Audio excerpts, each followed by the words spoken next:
Good evening, Cohasset sports fans. Alongside my colleague Matthew McCormick, I'm Anthony Mayhill, and this is CSPN, your news source for Cohasset athletics. At the heart of the winter season, CHS sports teams have been on quite a tear thus far. Boy, have we got a show for you tonight. We've got some new segments and some great interviews from legends of the halls of CHS. And leading off tonight, we have some history that's been made on the hardwood.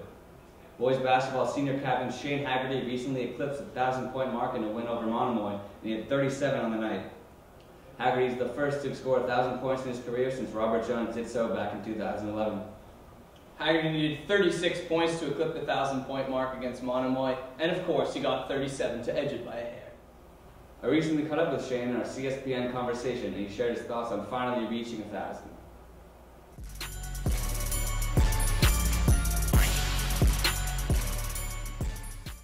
I'm here with senior captain of the basketball team, Shane Haggerty, who recently scored his 1,000th point against Monomoy. Now, Shane, we'd first like to congratulate you. Thank you. And if you could just take us through, that moment when you hit that shot and realized you scored 1,000 points. What was that like? I knew before the game it was gonna be tough scoring 36 points, but when we started to get the lead, then our coach kind of opened it up for me and let me shoot a little more. Mm-hmm. And when I got it, it was kind of surreal at first because I didn't really know what to do. And Joe Buckley and Christian came running over to me, and it was a lot of fun. That's awesome. Now, what's it going to be like, once your name finally goes up on that banner? What do you think it's going to be like to see your name against, up with legends like, Robert Jones and Brian Edwards? It'll obviously be an honor to be up with them. They're great basketball players. Brian Edwards, he's the #1 scorer in Massachusetts history. Mm-hmm. So, and Robert Jones, I played with him, so I know both of them are great players, along with all the other guys too. Now, Cohasset hadn't had a 1,000-point scorer since '98, and when Coach Ruggiero took over in '09, now he has two. I mean, how do you think he's been able to affect the outcome with 2,000-point scores in the past 3 seasons? He's a great coach. He's coached at all levels, college, and he coached with Rick Pitino. He coached at BC, so he's a great coach, and he pushes everyone to do their best, the whole team too, not just individual players, and then the team basketball results in individual players doing well too. Mm-hmm. Now, we know that the league, you guys are off to a really hot start right now, and the league's really strong, especially with the way Rockland's playing. How do you guys think you're going to be able to take care of, the rest of the league this season? It's going to be tough, but we're 8-2 right now, and Rockland, we brought them down to the wire. We lost by 9. We were tied with 2 minutes left, so hopefully we can go at least 8-2 again in the second half of the year and secure second, and if not, beat Rockland and be tied maybe for the league championship. That's awesome. And we know you're obviously the star of the team, but could you just talk through maybe the supporting cast, seniors Christian Davis and a lot of juniors stepping up this year. How have they been able to help you so far? The juniors have been great. Christian, he got the assist for my 1,000 points. That was great. He's been talking that for a while. Everyone's doing real well this year, and it's just been a great season. Now, we know you're obviously not done yet. Any more personal goals or team goals for the rest of the year before the playoffs? I'd love to win a state championship. That'd be great. All right, thank you very much. That certainly was a phenomenal accomplishment by Shane Haggerty as he and the rest of the CHS boys team look to capture a Division IV state championship title this winter. What's that dinging out here? I believe it's everyone's favorite time, Anthony. It's trivia time. I guess it is.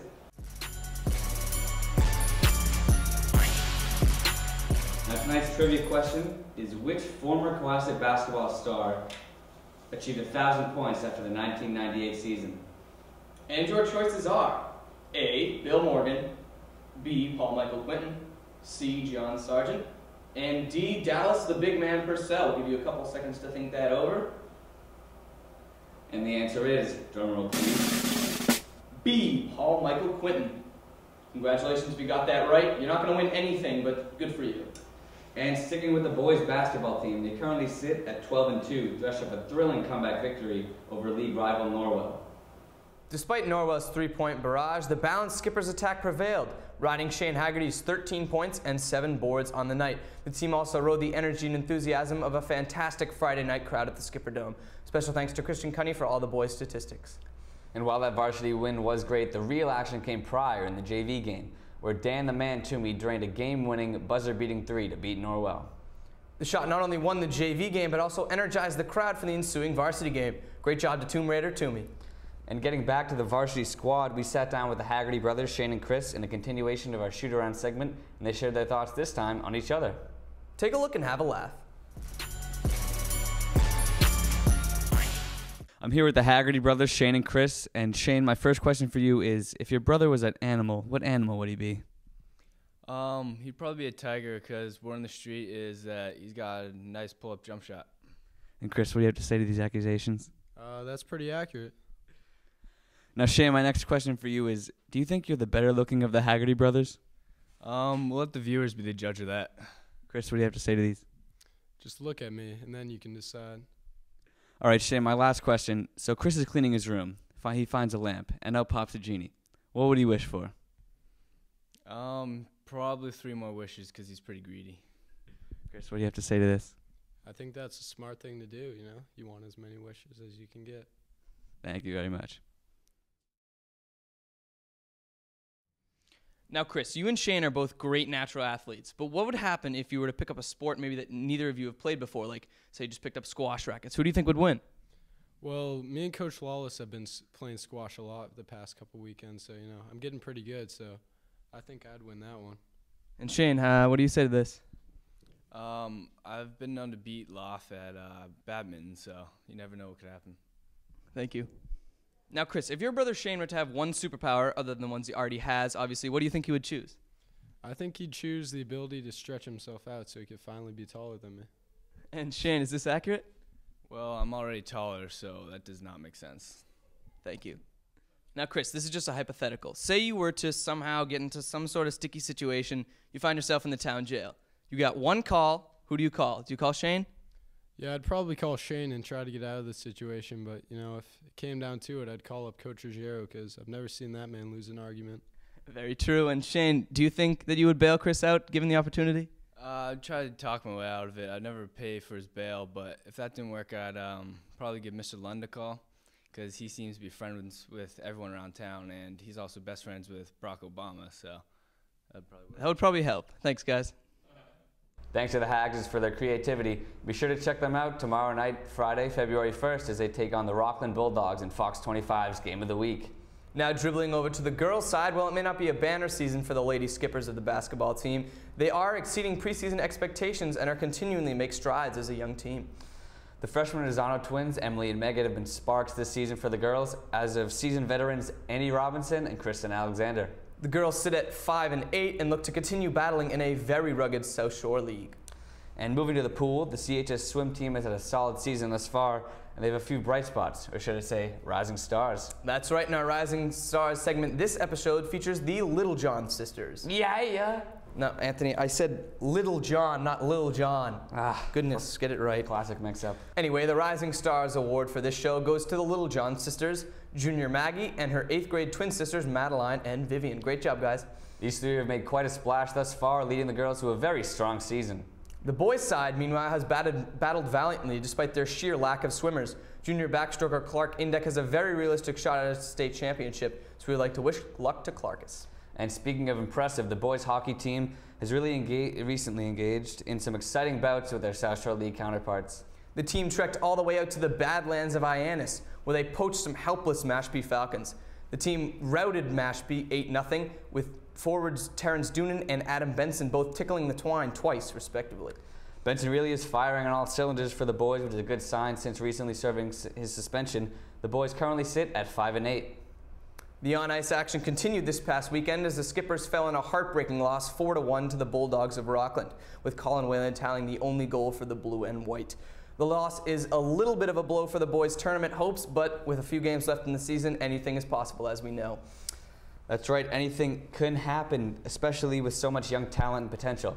That's the case in the recent switch of sophomore Mike Lund from forward to defenseman to fit a team need. The Skippers will also be getting Mickey Mixsauce Barry back after he missed a few games due to illness. Barry will help solidify the defense and will always also serve as the defensive line mate to senior spotlight hogger Chris Lund. The girls team has been killing it on the ice as well, and we're going to have you look at some recent pictures from footage taken by our very own Colin Bell. The Cohasset girls, who teamed with Hanover for a co-op, have achieved a 4-7-3 record this season. Impressive for the fact that this is only their second year of varsity competition. The girls recently triumphed over Latin Academy in a 4-2 thriller, with Cohasset players proving instrumental in the momentous victory. Great job, girls. Hope you guys enjoyed those shots by Colin Bell as the team looks to continue to make strides. The girls' co-op team with Hanover is a recent addition to the CHS athletic program, which is skippered by athletic director Ron Ford. Our field reporter Reed Westcott recently spoke with Mr. Ford in our brand new AD's Corner segment. Have a look, guys. Thanks, guys. Welcome to AD's Corner. I'm Reed Westcott here with Coach Ron Ford. I'd just like to begin by asking you, how did you feel about the season so far, both fall and winter? Like, do you have any particular highlights you'd like to mention? Yeah, we've had obviously a great sports year so far. Other than in the fall when Andrew Barrett scored 2 goals in the game and simultaneously with an earthquake in Maine happening at the same time, it was that was a great moment. But this winter we've had obviously a great season. Shane Haggerty scoring 1,000 points. We've had some great hockey games, both girls and boys, and it's been a great season so far. I see you mentioned Shane. Do we have any other standout players for the winter season? Yeah, we have obviously. On the swim team, we've got 2 state championship, possibly caliber swimmers in Clark Indek and Hope Kissick, who won her state championship event a couple of years ago. So, yeah, we have some great standout athletes in all our sports: wrestling, hockey, swimming, skiing. So. Excellent. So, how do you feel for the prospects for the rest of the 2012-2013 winter season? I think that the boys basketball team is obviously in the state tournament at this point. We have wrestlers are going to progress into the sectionals in the state tournament. Swimming, kids will qualify for the states. Our girls basketball, hockey teams are all vying for state championship bids. And then we've got some skiers, particularly Katie Gilman and Mackenzie Axelson, who are going to be competing for possible state championship in certain events for skiing. So yeah, we have a great winter lined up. Awesome. And looking ahead to the spring season, what do we have lined up for that? The spring season, I'm excited about. We have 2 new coaches in lacrosse: Cully Reardon for girls lacrosse and James Bowden for boys lacrosse. So those are new starts for those programs. We also have a great returning baseball team, great returning tennis team. We have a returning state champion, Emma Davis. In the individuals, boys tennis looking to qualify for the tournament this year after they had a very strong season last year. Track and field should be very good, and we're looking for a couple new startup sports. One is going to be softball, which will be a JV level sport, and there's a potential for at the younger level, possibly girls golf on an outside of school business, and maybe in a year or 2 become a school sport. All right, very cool. Thank you to my guest at AD's Corner, Ron Ford. I'm Reed Westcott for 143 TV. Thanks, guys. Thank you to Mr. Ford for providing his time. However, some athletes are so dedicated that they take their talents outside the halls of CHS. Check out the Los Leyendas indoor soccer team in our recent CSPN feature. The Los Leyendas indoor soccer team was recently formed by several members of the CHS varsity team, including my fellow anchor, Anthony Nahill. The team played on weekday nights at the Cohasset Sports Complex and dominated against all competition. We recently caught up with some of my fellow teammates who shared their thoughts on the season. Hello and welcome, ladies and gentlemen. I'm here with Justin Colvin, one of the members of the Los Leyendas team. And Justin, my first question for you is, you guys all played together on the outdoor level of soccer, but when you guys go indoors, what are some of the challenges and differences of the indoor game compared to the outdoor game of soccer? Well, first of all, the field's a lot smaller, obviously. You play an 8-on-8 game. It's a lot closer field, and once you receive the ball, you have to make quicker decisions on it. If you're passing to a teammate, there's going to be a defender on them pretty much at all times, so you got to make quicker decisions and find someone who's open in that situation. Additionally, who do you think is the most legendary Leyenda member? Well, first of all, it has to be Anthony Nahill, who's a co-host on the show. He had a great season playing center mid and defense, a little bit in strike. He played all around, actually. And he was just a really great player. I also got to give credit to Ryan McKeon, who started the whole team. He was a great player out there, holding the fort down center back, And last but not least, Zach Coggins, who had a great season. He came from BC. He was the leading goal scorer on the team. It was a great season. Came into the playoffs. He wasn't there the game, but it's all right. We almost won. It would have been good. All right, thank you. And finally, we understand you are the inspiration for the name Los Leyendas. How did it come to be, and what does it really mean? Well, the name means the legends in Spanish, but it's actually spelled a little bit wrong. It should be Los Leondos. Got a little bit confused in the translation, but it's all right. People were just throwing out names on Facebook. You know, people kept throwing out like swags and stuff like that. We went with, and I was like, okay, we just gotta go with the legends, obviously. That's what I said, and then I got a couple likes on that one, and then we threw it in Spanish, threw it through the translator as Barrett suggested, and then it came out pretty nicely. All right, thank you very much, guys. Justin Coben.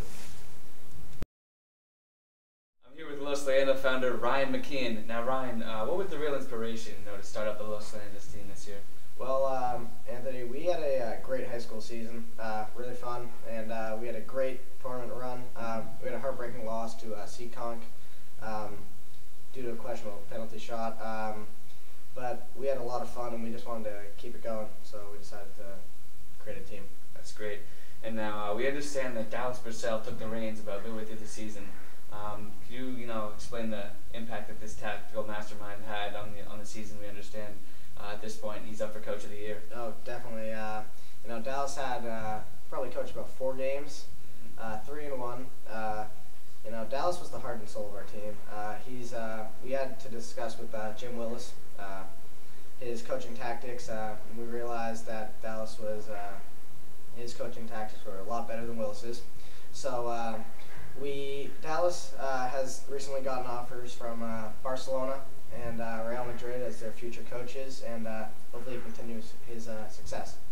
Now, Ryan, after such a successful campaign, how long do you think it will take for you guys to be absorbed and become an expansion team in the MLS? Well, Anthony, we realized that the MLS is not at our skill level, so we've taken our talents to England and joined the Barclays Premier League. Some of our players are moving on to better teams like Manchester United and Manchester City, and that's pretty much it. I know I got an email from Lionel Messi the other day requesting that they had Dallas as their new coach. Wow. And that's pretty much the story of our season. Thank you very much, ladies and gentlemen. Ryan McKeon. On the topic of legends, let's dive into the world of the CHS wrestling team in our By the Numbers segment. Special thanks to head coach Torrin Sweeney for all the statistics that he provided us. The first number we have for you is 15, which is the number of wins the wrestling squad racked up so far while dropping only 9 matches. Very impressive. 22 is the next number we have for you, which represents the win total of sophomore stud Matt Froyo, who's been dominating all competition at the 170 weight class en route to a 22-4 record. Great job, Matt. And up next is the number 6, which is the place that senior captain Mike Livingston finished at the highly competitive Marshfield tournament. Zach Wayshak is also an integral member of the team as he wrestles at the 285 weight class. That's the next number for you all. Our final number is 4, which is the number of matches the wrestling team has remaining on the schedule. We'd like to wish them the best of luck in the rest of the year. While wrestling may seem like a very intense sport, it pales in comparison to the most ferocious sport at CHS. Wait for it. Debate. Under the direction of tactical masterminds, Mr. Fish and Mr. McCabe, the debate team has earned the reputation of one of the most rugged squads at CHS. We were granted VIP passes behind the scenes of a CHS debate practice, which took place in Mr. Fish's classroom, aka the aquarium. While Mr. McCabe could not be with us for the interview, we were graced with the presence of First Affirmative team members Timothy Psycho Kevinaro and Alexandros the Greek God Deligenitis. See what went down. Now this year for debate, the resolved is the case for the United States federal government to substantially increase its transportation infrastructure in the United States. Now the affirmative team was... This is absolutely ridiculous. Okay, I knew you were going to say something. Are you really talking? Yeah, are you kidding me? About transportation infrastructure? I mean, debate team is one of the most stressful things I've ever done in high school. We have 8-hour practices every day after school, and most of the time we don't get bathroom breaks, food, or water. And we have 7-hour practices every Sunday. So my weekend's pretty much taken up. So I mean, truthfully, I don't know why we have to go to the fitness center every day for 3 hours, but I guess that weightlifting and push-ups do help you. Also, sometimes the verbal abuse we experience with Mr. Fish is a little excessive, I would say. Hold on 1 second. So let me get this straight. This is your plan. This is you wrote this plan right here. What do you think of that? That's what I think of your plan. Okay? Oh, let me guess. This is your research. That's the worst research I've ever seen. You are truly the worst debaters I have ever encountered in my life. You are the definition of terrible. How many bench presses did you do yesterday? You know what? The answer is none. You did none. And that's why you're going to lose. That's why you're both losers. You know, I think that the most important thing to understand when you're working with high school students in debate is that, you know, they're sensitive, that they... Timmy! Hey! Hey! Pick up the debate book! Pick it up! No! I don't care if you have to go! Excuse me. Sorry about that. Alexandros! I saw that! I saw you! Anyway, I'm sorry. Excuse me, I just... sometimes when you're teaching debate, you have to be aware of the subtleties of emotions that these students have, because it comes into play oftentimes when you're having a debate. Thank you. Okay, that was a bit different. It really was, but just letting you guys know that was entirely scripted. Debate team is nothing like that. Anyway, another subject of debate has been the polls we recently put up on our Facebook page.